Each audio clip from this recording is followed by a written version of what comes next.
Negative agreements. Not all current responses derive from traumatic events relating to survival. We learn many of our fear responses through agreements with others or ourselves.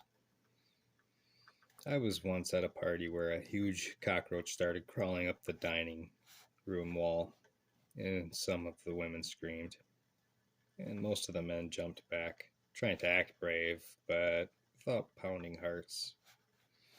The tiny woman on the side exclaimed, "Oh, you dirty little thing." She just walked over to the crawling cockroach and grabbed it with her bare hand. She flushed it down the toilet. She had absolutely no fear in her eyes. Yet I have seen grown men paralyzed in terror by the sight of a cockroach.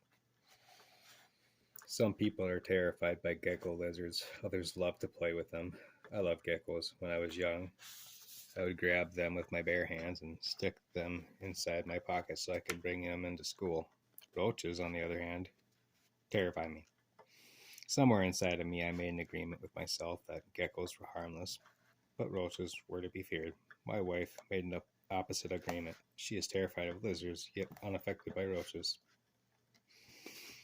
Much of our attitudes about ourselves stem from some sort of negative agreement in our past.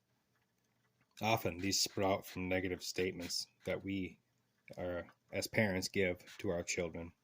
You're so clumsy. You're stupid. You'll never amount to anything. How'd you get so ugly? A young mind will accept just about anything as truth when it comes from someone older or in a position of authority. If the mind forms an agreement with the statement, from that point, the resources of the mind will be used to defend and support that negative agreement. Such agreements do not necessarily distinguish between something that is good or bad.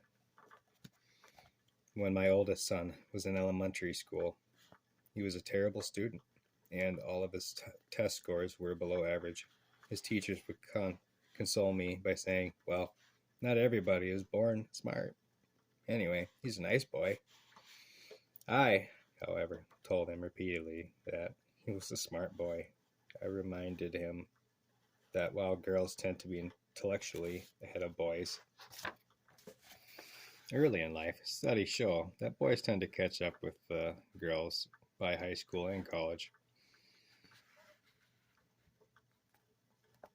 When he was in the 8th grade, he began to attain a few A's for the first time.